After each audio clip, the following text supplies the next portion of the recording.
Well, one of the biggest struggles in life for men is being a dad, if you are one. And what I started thinking about this week is, how do you qualify to be a dad? I mean, there's no courses. You don't have to get a license. It just happens. And all of a sudden, you're presented. And I remember at Los Angeles Hospital, when I was presented at Verdugo Hills Hospital, they just handed me Johnny. They said, here you go. I said, oh, thanks, and you're afraid you're going to break them and drop them, and you don't know what to do, and every time you change the diaper, you think they're dying, and everything else. It's very challenging. And I thought I didn't go to school for this. I mean, I went for many years of graduate school and postgraduate school, but no one taught me about this. It's hard, very hard. But God likes to use unqualified people. You have to qualify to get on teams and sports, and you have to qualify to get jobs, and you have to qualify to get scholarships, and you have to qualify to get loans, and you have to qualify to get credit cards. But God says, you know what? I take the unqualified. And what's wonderful about that is then all the focus is on the Lord, that He does it. It's not on the instrument.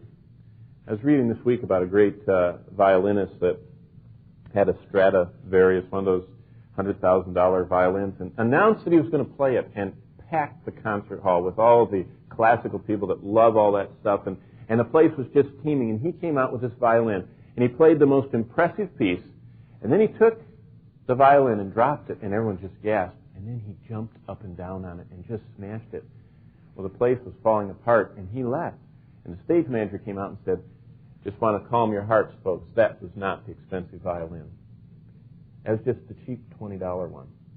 And he came out and then played the same piece a second time on the beautiful, magnificent, very famous violin.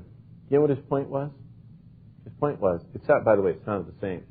His point was, it doesn't matter if you have the most qualified instrument or the most unqualified instrument, the result is in the master's touch to the instrument. And that's what I think about parenting here. I think about, and I still can't forget that sweet couple that said, we're not perfect. That's who God wants to use, the people that know they're not perfect. And the quality of what they do in their life is not them. It's the master's touch through them.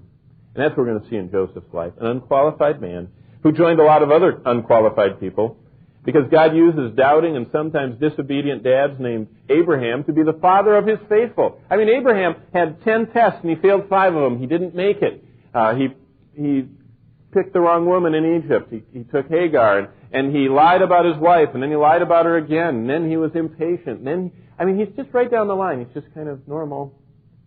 But God used him. And then his grandson Jacob was a cheat and a liar, yet God named His people Israel after Jacob. Israel. And Moses was a murderer, and he dragged his feet in disobedience, and yet he led and taught God's people, and he knew God like no one else knew Him, face to face. He was followed by Joshua, who was fooled by the Gibeonites, and made a pact that caused generations of problems to Israel, and yet, unqualified and failing though he was, God used him mightily. And Gideon had trouble trusting God. He had to have all these tests and fleeces, and yet God used him mightily. And then I think of David. David was a ladies' man and a poor father. But God says he's a man after my own heart. Unqualified, yet qualified by God. And all this to say the key is not the person that God uses. It's the Lord. And we're all unqualified. And we all are unable to do what needs to be done. And so the key is a willing and responsive heart that lets God do it through us. And so that's what God's looking for. And there's no end to what will happen when we let God use us. Great things.